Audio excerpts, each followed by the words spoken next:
चुनाव जीतते हम दरभंगा लाल किला के जे छै से डेवलप करब, लाल किला के जे छै विकास के मुद्दा उठाब जे आखिर जे धरोहर हमर मिथिला में है वो आई ढह ढह के गिर रहल है, ओकर विकास नहीं भ रहल है और दिल्ली के लाल किला है तो एतेक विकास भ रहल है। ऐसा नमहर लाल किला दरभंगा में है, लेकिन ओई लाल किला पर एक आदमी रील्स बनवे के लेल नहीं जाय छथिन। विभिन्न तरह से एगो पर्यटन स्थल से हो ई बनल है, जतऽ देश विदेश के आदमी आबि कऽ हमेशा एठुम रील्स बनबै छै। जैजान के मिथिलावासी देख सकै छियै एखन हम जे छी से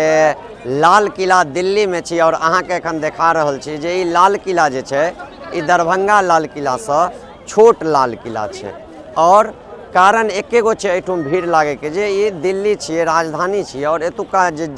एरिया छै वो काफ़ी डेवलप छै, जे के कारण लगातार एतऽ जे छथिन से देश विदेश से और जे भी केओ दिल्ली घूमे के लेल आबै छथिन वो एतऽ एलथि और एतऽ आबि कऽ जे छै से वीडियो बनेलथि और एक विभिन्न तरह से जे छै घूमलथि, अपन सेल्फी लेलथि। बहुत तरह से एतऽ म्यूजियम के सेहो व्यवस्था छै। लेकिन बता दी कि ऐसा नमहर लाल किला दरभंगा में है, लेकिन ओई लाल किला पर एक आदमी रील्स बनवे के लेल नहीं जाय छथिन, ने एक आदमी वीडियो बनवे के लेल जाय छथिन। वो एहि दुआरे कियाकि ओतऽ कोनो व्यवस्थे नहीं छै, ओतऽ कोनो सुविधे नहीं छै। और हम अहाँ सबके कहने रही कि लाल किला से अपने सबके हम वीडियो देखायब जे कते डेवलप छै। एखन भीड़ देखैत हेबै जे कतेक भीड़ छै एतऽ, और एतऽ से आइ हम अहाँ सबके बीच में कहने छलहुँ जे हम कसम खायब जे हम एहि लाल किला से जे आवे वाला समय में 26 में जखन हम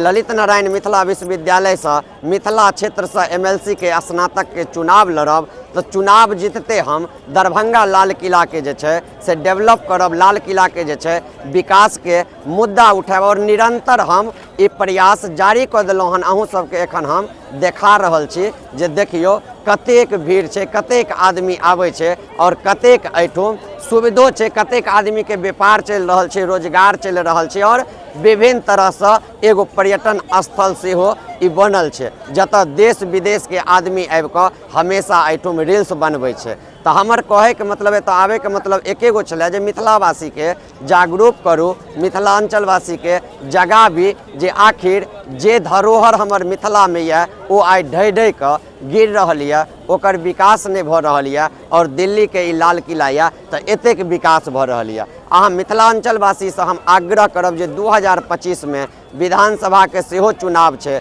ए वीडियो के ततेक शेयर करू ताकि दरभंगा के जे लोग छथिन, मिथिला के जे लोग सब छथिन वो ध्यान देथिन और अपन धरोहर दरभंगा लाल किला के संरक्षण कऽ पेथिन, दरभंगा लाल किला के बचा पेथिन। तो हमर एतऽ आवे के मकसद एके गो छलै जे हम एतऽ से अपन दरभंगा लाल किला के बारे में अहाँ सबके देखाब। और एखन एलहुँ हम देखबै जे तमाम भीड़ पूरा लागल छै। कनि कहब चारू बगल कनि घुमि जइयो तो एक बेर कनि चारू बगल घुमा कऽ देखा दियौन जे पूरा एकदम से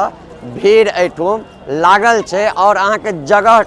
ठाढ़ होय के एठुम नहीं भेटत। लेकिन यह दरभंगा लाल किला यदि अहाँ सब देखबै तो दरभंगा लाल किला पर अहाँ के एगो चुट्टी तक नहीं भेटत, एगो माछी तक नहीं भेटत और ये दिल्ली लाल किला छै तो एतऽ अहाँ देखबै जे कतेक विकास भ रहल छै, कतेक डेवलप कर रहल छै। तो अहाँ सब संकल्प ली हमरा संगे, अहूँ सब कसम खाओ जे आवे वाला दिन में जेनाहिते ये दिल्ली के लाल किला डेवलप या तेनाहिते दरभंगा के लाल किला सेहो डेवलप हुए और दरभंगा के लाल किला के सेहो संरक्षण हुए, कियाकि दिल्ली के लाल किला से ज़्यादा हमर दरभंगा के लाल किला नमहर या। बाकी चाहबै वीडियो के शेयर करी।